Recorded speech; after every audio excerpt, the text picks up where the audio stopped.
Hey, what's up, Freedom fans? Welcome back inside Pelf's office. Episode 9 of the Dennis Pelfrey Show has arrived. I'm Aaron Brodie. That is the fifth-year Freedom skipper, Dennis Pelfrey. A lot of good nuggets to talk about today. The Florence Freedom continue to produce guys for affiliated baseball. That's what we're going to start with here. Adversity has arrived in Florence a little bit. They're still the top team in all the Frontier League at 38-23 this season. 3 games up on the Evansville Otters, but this week, 2 more guys on back-to-back days signed pro contracts with affiliated clubs. Brian McKenna, the all-star setup man, and Tyler Gibson, the Freedom ace. So a lot of big arms to be replaced, but this is the guy that always knows where to find the talent. Dennis, continuing to do what you do, getting guys prepared to take their careers to the next level. Yeah, I think that's, a lot of people talk about it being the goal, and it really is, but again, it goes back to one of those things that's out of our control, out of the player's control. You just come here and try to get better. Obviously, if we sign you, you're good, and if you can get better, then maybe an affiliated club will take notice. And they have here recently pretty strong. With it's been 3 guys in like a week and a half, something like that, and an outfielder and a couple arms, and obviously Valentino earlier in the year. So, I'd fully expect a couple more guys to be out of here before it's all said and done. But we can't control that, so we just keep telling the guys to keep grinding. Yeah, 4 guys sent to affiliated baseball this year. You mentioned it, Frank Valentino, the pitcher, the first to sign, Tyler Reichenborn a week ago, and then back-to-back days, Brian McKenna, Tyler Gibson. One thing I'd love to ask you about to kind of get between the ears on, how difficult is it to manage in the Frontier League with that being the case? Because you want these guys to move on, but it seems like if you want to win championships, you got to find the perfect blend of being good enough to not send pros to affiliated baseball while still being the best team in the league. How difficult is that, and how do you kind of corral that as a skipper? Yeah, I mean, it's a thing that you understand coming into it. Obviously, we want the best players signed at the beginning of the year, and with that being said, we know that those guys are going to be looked at, and if they're having great years, which if they're having great years, we're winning, then teams are going to come calling. So I think in 2017, I think we had 4 guys picked up that year too, and still ended up going to the championship series.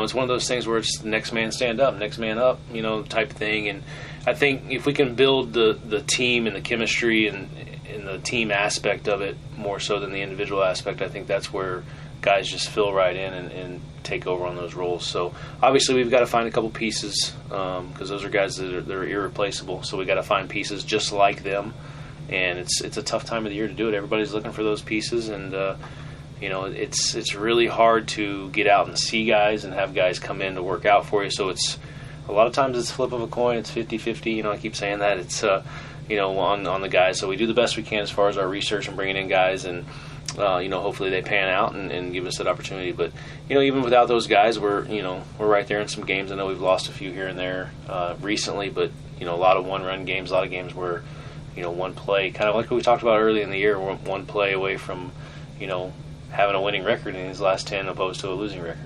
Yeah, no question about it. So let's go a little bit deeper on the individual guys that have gotten picked up, because I've noticed that you're talking a little bit more about maybe thinking these guys are going to become big leaguers of late. Yeah. Tyler Reichenborn, you said you expect to see him in the show in the next 4 to 5 years, so we'll start there. What is it about Tyler? He signed a week ago while the club was in St. Louis with the St. Louis Cardinals. What is it about Tyler's game that you think makes him stand out, that you think he could be in the show in the next 5 years? Just how he goes about his business. I mean, he's a 20-year-old kid coming into a clubhouse full of 24, 25-year-olds, pro guys that have some experience and meshed right away with his approach at the plate. The body type, his ability, talent, all those things are huge. But I think what separates him from a lot of guys like him is that mindset, that mentality, and he's just a different breed of guy. About how he goes about his business. I mean, on a day-to-day basis, that's the biggest factor. I think where nothing phases him. I think his debut on Friday night, he homered. He was 1 for 3 with the homer, and he was 1 for 3 last night with another RBI. Or 2 nights ago, and he doesn't miss a beat, and that's the difference. He comes right in from the college scene, doesn't miss a beat with us, and then gets picked up. Obviously he's elevating levels of baseball and continue to do the same thing. So I think it's going to be a very short, quick road for him, and he reminds me a lot of like Felipe Lopez, the guy who was here, for the home run derby thing, and the other day the ex-big leaguer for the Reds, and with the similar body type, but just the way he plays the game. we're just focusing on the 3 guys that signed the last week. Obviously, Frank Valentino's killing it with the Brooklyn Cyclones as well. He could be in the show with his favorite team. That's a cool story to keep an eye on as well. So now we'll move to the setup man, Brian McKenna. I think he's just a fascinating, awesome story for anybody that loves baseball. He was a guy that a couple years ago had a tough time sticking in the Frontier League. In fact, he couldn't stick on your club last year in 2018. Played for Joliet, played for Florence, came back this year, obviously put a ton of work in to his craft, lighting up the radar gun at 98. I believe you said he hit 99 in spring this year. He hit 3 times in Lake Erie, too. So that's a big-time fastball. That can get you to the big leagues. Talk a little bit about Brian McKenna and just the horse he became. Yeah, I mean, you want to talk about a guy that's locked in on what he's trying to accomplish. I mean, he is fully dedicated to his career. And, I think 2 or 3 years ago when I first met him, he was a catcher and, thought he could hit and those things. He was a pretty good catcher. He had a good arm and could throw guys out. But he just couldn't hit. He wasn't a good hitter. And, I talked to him 3 years ago about becoming a pitcher only, and he didn't want to do that, and then he goes to the Frontier League draft, I think in 2017, I believe that's when it was, and Joliet drafted him as a catcher / pitcher, so he's doing a little bit of both for them, but never really sold out into the pitching thing. And then last year he came back to Joliet as a pitcher only, and he just struggled early. They ended up releasing him. We have always liked the kid. I've always liked the kid, love the kid.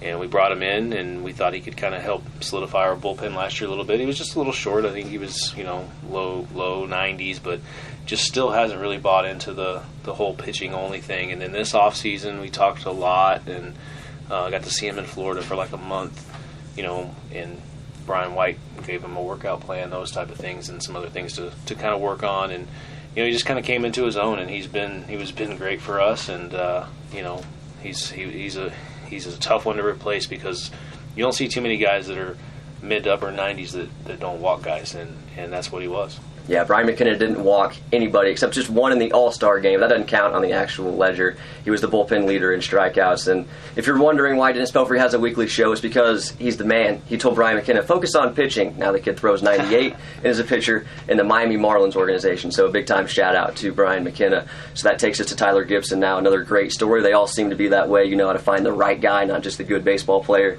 You talked a lot about Tyler as a high-character guy, but somebody you expected from the very beginning of the season to be without at some point this year. Yeah, I mean, he's, we signed him last year and brought him in as kind of a long relief bullpen arm. He actually worked out for us after his college season, and, he didn't do very good. So we sent him home. Again, another thing, he's close to Texas, so, he got to work a little bit with Brian White, brought him back and kind of, eased him into it. And I talk about Tyler a lot as being almost like a baby deer, where he hasn't fully developed. Like, he's a big, strong kid, but I think he's got another 20, 25 pounds of maturity in that body where it's not just lifting and eating. I think he's just going to grow, become a man. He's just a little bit of a late bloomer as far as that goes. And I think, when it's all said and done, I think with us he was sitting 89, 92 as a starter, touching some 3s and 4s. And I think, and this is what I told all these scouts calling about him or talking to him about him, I said the guy's going to be a starter that sits 92, 94 and touching some 6s. Here in the next year and a half, because of that body's going to mature just with age a little bit. So, if he can do that, if my prediction's right there's no doubt in my mind he'll be in the big leagues. Gibson was the Freedom Ace. He was the club leader in wins, 7-2 at the time he was signed, right before his start against the Evansville Otters, signed with the local Cincinnati Reds. So for the second time in 3 signings, it's been the local team that has picked up one of the Freedom players wherever they were at the time, whether it was Gateway with St. Louis or here in Florence right outside Cincinnati. So awesome stuff there for Tyler Gibson. So obviously you love seeing these guys move on. You hate having to try to replace them. You've called them irreplaceable, but now here we are. You're the best team in the Frontier League, but the guys are starting to fall. What's kind of the plan of attack on getting some new guys in? Are you going to try to bring in another ace-like guy, or are you going to ask some guys like Mike Castellani, Scott Sebald to step up and become that frontline starter? No, I mean, we feel like, Castellani, Sebald, even Reese Calvert, Daniel Williams, the guys that are with us now, I mean, those guys have the ability to be the same thing that Tyler Gibson was. I mean, just like I said, last year Tyler Gibson was a long relief guy, the spot start guy, that he wasn't even a thought to be really in the rotation, and kind of came into his own, so to speak, and that's kind of what one of these guys has to do, or two of them, or three of them. You know what I mean? And they have the ability to do that. Scott Seabold has pitched in a lot of big games in his career, so it's very easy to say Scott Seabold is going to be the guy. But we don't need anybody to be the guy. We just need them to be themselves and be what they are, and just progressively get better. And if they do that, we've got 3 or 4 aces going out there every time. So, I wouldn't necessarily say Tyler Gibson's was our ace, because I felt the same thing when he was here too. Anytime that Gibson or Castellani or Seabold or whoever it was, Valentino, or Calvert, or if we got a new guy coming in this week to fill in the starting role for Gibson, we feel like they can be the same. And I think that's what our guys see, and I think that's what kind of continues our guys to get better and again, that next man up. So it's 4 guys sent to affiliated baseball this year. Now the number up to 14. I'm including the Skylar Ewing and Ryan Colgate from last year now. 14 since just 2017 that have played in the Freedom uniform and moved on to affiliated baseball. So Dennis Pelfrey doing a great job churning these pros out year in, year out for the Florence Freedom. So now let's turn the page. That's the good adversity that's fallen on the club over the last week. Now we'll talk about some of the bad adversity. Went up to Lake Erie, a team that's had success against you guys this season. Took the first 2 series. It was your chance, kind of redemption week with Evansville and Lake Erie back-to-back, 2 teams that you struggled with early in the first half of the season. Lake Erie ends up handing you guys the first sweep of the year. Had not lost 3 games in a row all season. That's the kind of brilliant start the Freedom got off to this year. But you did have to swallow the first sweep at Lake Erie. And again, looks like the Crushers are really starting to round into form. They're going to be a heavyweight in that East Division. Yeah, I think so. I mean, they're a good ball club all the way around. But nothing against Lake Erie and what they're doing. I think, a couple of those games, especially in Lake Erie, we lost on blown saves. So, and it was bound to happen. I think with Tripp, and McKenna both blowing a save or 2, against them in the games we played. It's one of those things. It's baseball, and it was actually a good thing probably for Jonathan Tripp to give up his first runs and a blown save there, just to kind of not necessarily ground him, but there was a little bit of pressure building up on there because he hadn't given up the earned run. I think this was the series before, but going into that, we have 2 leads late in the game, and we ended up blowing those saves. And in one of those games, in all honesty, there was an umpire that made a call that was not in the rule book. It was not right. I ended up getting ejected out of the game because of it. But it led, the next pitch was a 2-run double that, if the call was made correctly in professional baseball, they made a high school call on a professional game. And, not to say that that's why we lost the game, but it cost us the game. And that's the problem. So, that set a bad tone. That was the first game of the series after we had to, extend from the day before on the rain out or the rain delay or whatever you want to call it. But, again, it's not why we lost, but it cost us the game. And, and then we ended up getting the lead and having it, and we blew the save. So, then the next game we lost by 1 run, and that kind of deflated us a little bit going into that game 3, and we just couldn't get anything going. Yeah, I don't want to walk you hand in hand to a fine from the Frontier League. I don't know if they fine broadcasters, but there was a lot of questionable calls, to say the least, in that 3-game set for Lake Erie Crushers. Certainly seemed like everything was going against the Freedom in that 3-game series. So you kind of touched on it with a couple of the blown saves, illustrating the fact these were all really close games. Not sure if you do know the numbers. Lake Erie 6-2, but 4 of those wins in the very last inning. How difficult is it for you to kind of face the team after the game, kind of get their heads back on straight when guys or opponents have that kind of success late in the game? You're right there for the win, but it's stolen from you at the very end. Those got to be the toughest losses to swallow. Yeah, they're tough. I mean, but they're not backbreaking. And I think if you look at them as being backbreaking, then you start to go into a spiral in a negative way. I think our guys understand that, we are the better team, and we just didn't come out on top that day, whether it's, not making a play or not making a pitch. I think if we start getting into where we're talking about the umpires, dictating games, I say that's a problem too. I mean, because I think for the most part all the umpires are trying to do the best job they can, and just like the players are trying to do the best job they can.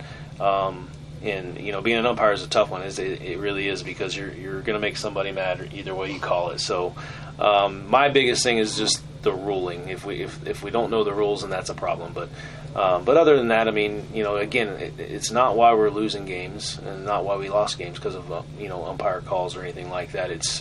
It does hurt a little bit, but I think we're good enough to really come back and win those games just because of our ability, and our guys believe that too. So I think losing those games, if anything, it does help us a little bit to understand what we need to do to win those type of games, and if we can figure that out, and we had this same conversation early in the year, and if we can figure that out, we're going to be right there at the top at the end. Yeah, they've been at the top pretty much all season long. 38-23, the record for the Freedom this season. Still the best record in all of the Frontier League. And my goodness, I think about how gaudy the record could be if the one-run games have gone your way a little bit more with the loss tonight to Evansville. And we'll touch deeper on that series in a moment. 10-10 in one-run games this season. So you've just lost 23. That's almost half your losses by one run. Yeah, I put, I've said it for a long time since I started coaching, that one-run games fall directly on the manager or the head coach, and I still believe that to these days. So, to this day, I mean, obviously the players are the ones performing and doing some things, but if we lose one-run games, then there's a decision made in the game from a coaching standpoint. The head coach or the field manager, that could have won the game. So, I always say it. The one-run ball games should reflect directly on the manager or the head coach's record. I mean, it should be highlighted because there's moments where in the game, whether it's the third inning or the fifth inning or even in the ninth, that whether it's a pitching change or a pinch hit or not calling a bunt or calling a bunt or those things, and it's easy to look at it after the fact and hindsight and all these things. But if we start dwelling on those things too, it causes a lot of negative adversity as well. So, our guys are good. They know how to lose those one-run games, and they know how to win those one-run games. 10-10. So we've done a little bit of both, and hopefully we learn from these experiences. And the last month of the season here, those one-run games start tipping our way. Well, I won't say that's not the case, but if Dennis has lost 10 games for the Freedom this year, the amount of games Dennis has won for the Freedom this game is probably in the mid-40s, maybe even, more than that just in the last couple of seasons. So you're great at what you do, Dennis. I appreciate that. No problem. So we'll switch gears now. The adversity that set in, you did almost in a way predict. Just a couple episodes back, you talked about how things were really rolling right now, but there's going to come a time this season where we lose 4 games in a row. It's exactly what the losing streak went to before you snapped it in the opener with the Evansville Otters. What kind of was the mentality in the locker room or in the clubhouse with the guys kind of as you went through that for the first time this season, in the second half of the season? It seemed like it was pretty light, but how did you navigate through that adversity there? I think, the guys, obviously you could see it in their eyes a little bit, that a little disappointed in themselves, and I think that's a better spot to be in opposed to being upset or angry or, emotional about your individual performances. So I think the disappointment and, our guys expect to win. So I think that really is the driving force in what we're about to accomplish. So absolutely, it's easy to predict those things, especially if they happen. And it's like, oh yeah, I told you so. But, there's always in every season,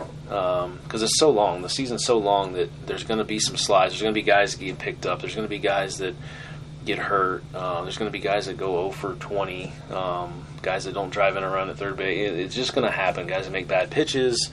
So, but the problem, what happens in a losing streak or a moment where you're losing a lot of one-run games or you're getting into a little bit of a downhill spiral, is it's several of those things kind of building up. And then if we can control the emotions of it and not get upset and angry about certain things that happen, whether it's the umpire calls, whether it's if I made a good pitch and the guy doesn't catch the ball, or I didn't have a great at bat, blah blah blah, all these different things that can happen.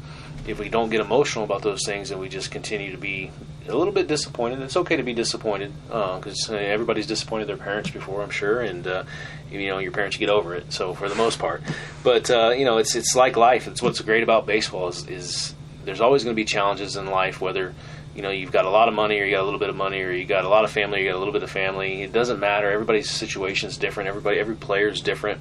Their skill set's different, and you're going to go through some adversity, and you're going to have to get through it. And that's exactly what life is, and that's what's great about the game of baseball. So, I fully believe in every single one of these guys on this roster, and I believe that we're going to be sitting at the top of the division and going into the playoffs towards the end too.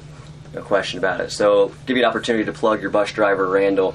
I thought he was at his absolute best after that series sweep on the road at Lake Erie talking to the team. Randle's almost mascot status. It was a very light bus ride back. This group definitely knows how good they are and knew it wasn't going to fester, and it wouldn't. The Freedom would get back on track in the opener with Evansville that we'll switch gears to in a moment. But it gives you the opportunity to talk about Randle a little bit. He's the best. He lives and dies Freedom baseball. He is the best. I mean, he goes above and beyond for us on the road trips. I know we probably ask a lot of him, and maybe he's listening, maybe he's not. I don't even know if he's on Facebook or YouTube or whatever. But he's we ask for him every year, and I think last year he had some other things outside of the driving for us, so he didn't drive us as much last year. But this year he's been with us since day one, and he's great. When we have Randle, we know that we're taken care of very well. Yeah, he got up and gave a very impassioned speech to the bus before we went back to Florence that night. Got the team fired up. You were even saying, let's get back on the field right now. Yeah. Let's play Lake Erie again. Yeah. So, Randle, good work on that. You guys to get right back on track. The losing streak did not fester. You snapped the skid at 4 games. Playing well across the board against Evansville in Game 1. Won at 9-6 on Friday night here. Yeah, I mean, it's one of those things I talk with the coaching staff, and, when we get into these little ruts or these little, speed bumps, I like to call them, it's a great time for somebody to kind of step up and be a little better than they are, and we typically look to a starting pitcher to kind of, motor through and get us over the hump, so to speak. And I think Scott did a great job, other than, the 1 inning, and it just kind of got away from him a little bit. I think he walked the 9-hole, which set up the big inning for him there, but he was able to minimize it and give us a great chance to win the game. And offensively, we came out of the chutes and did our thing. And, it was just nice to kind of get back to what we've been doing all year, where we were taking care of business all sides of the ball, and, offense, defense, and pitching. And, it shows exactly what we're capable of doing. Yeah, it was just 1 inning, as he talked about, 4 runs. I believe in the 3rd inning, his other 5 in the 3rd frames, just 2 runs allowed. So Scott Seaball did do a good job setting the tone, but your offense got back on track as well, scoring in multiple frames like you want to see him do. Yeah, absolutely. And, it's a testament to our guys. I mean, because it's hot outside, and, it's game 60 or 59, I think, at the time, and guys are tired. And, this is where we really got to dig in and be good and just take care of ourselves and be behind each other, you know what I mean? And without, like I said, getting that emotional distress or anything like that, and understanding what exactly we are and what we're capable of doing. Yeah, so the next 2 games would go the way of the Evansville Otters, 8-2 on Saturday night, but a 1-run victory for Evansville in the finale tonight, another 1-run game. What is it about the Otters that makes them so tough? If there's just one thing, obviously their offense is one of the very best in the Frontier League. You're right on their heels in a lot of those categories, so it's really a couple of the more complete teams, but it seems like they get good starts, maybe guys over their head a little bit when they play you guys, but the offense sticks out in my mind first. Love to get your thoughts on what makes Evansville so tough. They're good, and Andy McCauley does a great job of getting a good group of guys every single year. They're a talented group, and the loss Saturday night 8-2 kind of got away from us a little bit, but I'll tell you, they're in the 8th and 9th inning, our guys kind of battle a little bit, and we had the opportunity to really put up, a few more runs there.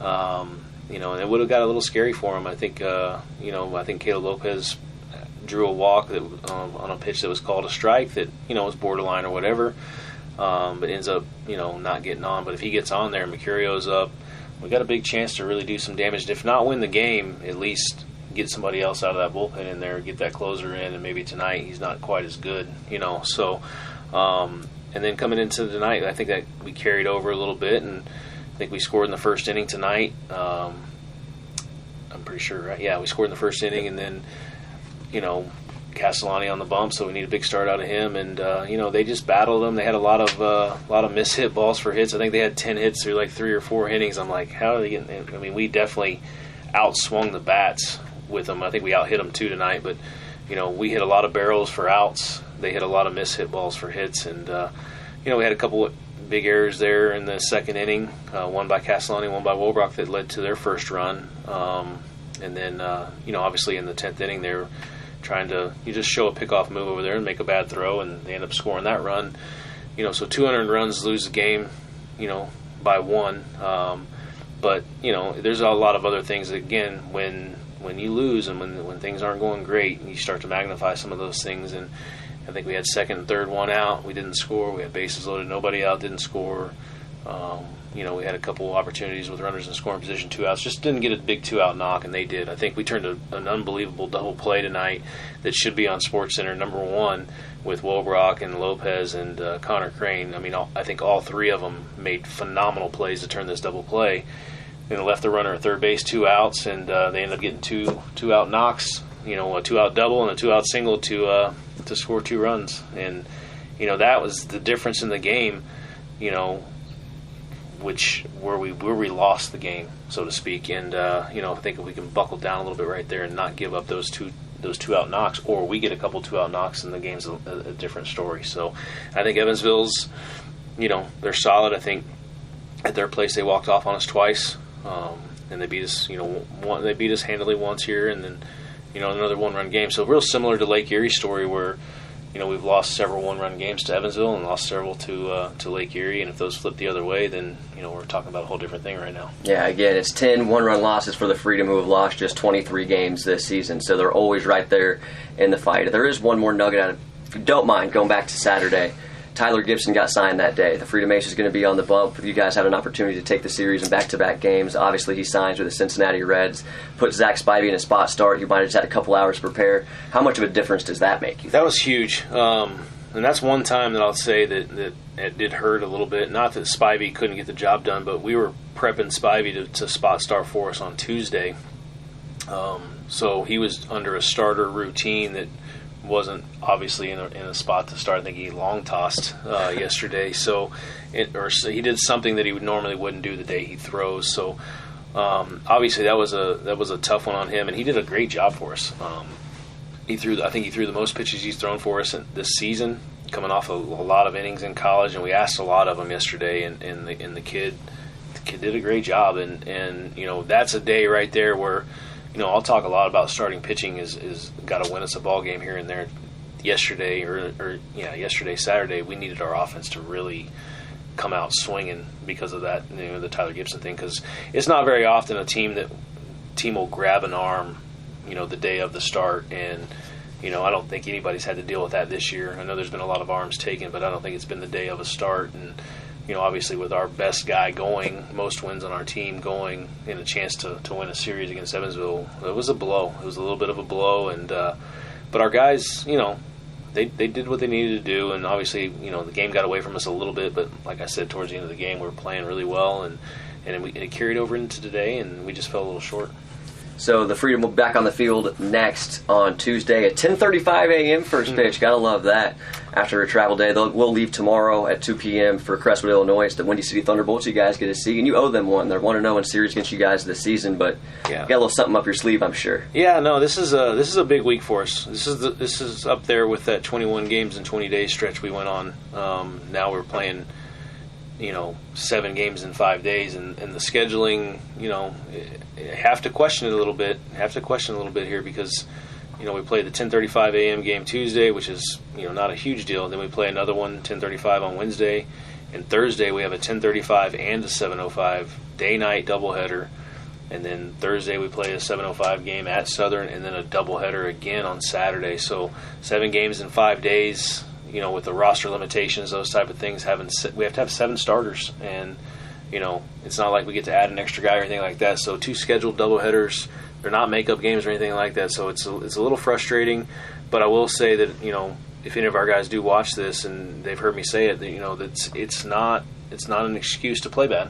So we've got to be able to handle some of that adversity as well, things that are out of our control. So I feel really good about going into it, and this is a big week for us. I think if we can take 4 out of those 7 or 5 out of those 7, or I'm being realistic, thinking we can take 7 out of 7 and really put ourselves back in a good spot and in a commanding lead. But we'll see how Windy City comes at us, and then Southern is going to come at us too. I mean, we do have a target on our backs. We are the best team in the league, and everybody's going to try to give us our best, and that's how I want it too. I want everybody's best, and I want to show them that your best is not good enough. So that's the idea.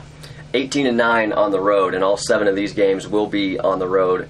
What is it about your squad that travels so well, plays so well on the road? I mean, that's pretty impressive to go in the other people's ballpark and to own them like that through the first 27 opportunities. I think the routine and the structure keeps that, where things outside of baseball are less distracted. Where when we're at home, it's a little easier to get distracted in your own bed, being comfortable, those things. Not that those are bad things, but I think when we go on the road, we're very structured in what we do. Gym buses and 2 buses to the field, which Randall. I think I say we ask a little bit too much of him probably at times, but early work, all these things that we continue to do on the road, and guys get molded into that structure. And I think that's really where they understand how important it is for me, to win games and to perform well, because I want them to get picked up by affiliate clubs. I want them out here, and I want to win ball games. So I think that in itself, and our coaching staff is on the same. They're probably more prepared and more structured than I am, and with what they're doing. So, I think the coaching staff and the structure of it is what makes our guys stay locked in on the road. So you might ask a lot of Randall on the road, but at least he gets his own room at the hotel. So he's coming out on top with that one. That's right. I'm jealous. So I was asking before we started shooting episode 9 here if there's anything off the cuff you want to talk about. I didn't get to really anything off the cuff, but starting to roll now. 9 episodes in. People are starting to watch and take notice. Any shout-outs you want to give to the faithful before we wrap this one up? Of course, my wife. I mean, I don't even know if she watches this thing, but I'm sure she does. I hope she does. She probably doesn't watch, or she tells me she doesn't watch it, but she probably watches all of them. Make sure that I get her name in there or get a mention. But, I mean, obviously, I couldn't do this without her, and, she is she's the woman. I mean, she's the best. I mean, she lets me do this, and she, I guess, it supports me in what I'm trying to accomplish, because we all know there's not a lot of money in minor league baseball and independent baseball, but she's very supportive, and she wants us to win. So if I'm going to be away, she wants us to win it all. So I mean, that would be the biggest shout out, and hopefully she is, and hopefully there's a lot of people who are watching, and I like to be straight up and honest with everything. So I'm not trying to hide anything, and some people look at it as maybe being a little too cocky or confident in what we're doing, but I am confident in our guys, and I'm confident in what we're capable of doing, regardless if we get 15 more guys picked up before the end of the season. I'll be confident in those guys we bring in to replace those guys as well, and that's the whole idea. And I want to see these guys get to the big leagues. I think every time a guy gets picked up, I tell him, "I love you, man, but I don't want to see you back here." So, and that's it. Awesome. Well, you've been more than accepting of us. We appreciate that, and I think your demeanor is part of what makes this Dennis Pelfrey show something I look forward to every single week. So we'll be back with episode 10 next Monday. Follow at Florence Freedom, at OneRealBrodie, at Rob_Rundle, and at Pelf12 on Twitter. He's actually helping us spread the word now, so we're getting this baby out there in the open. Thank you so much for your time, as always, Dennis. Not a problem. Appreciate you guys.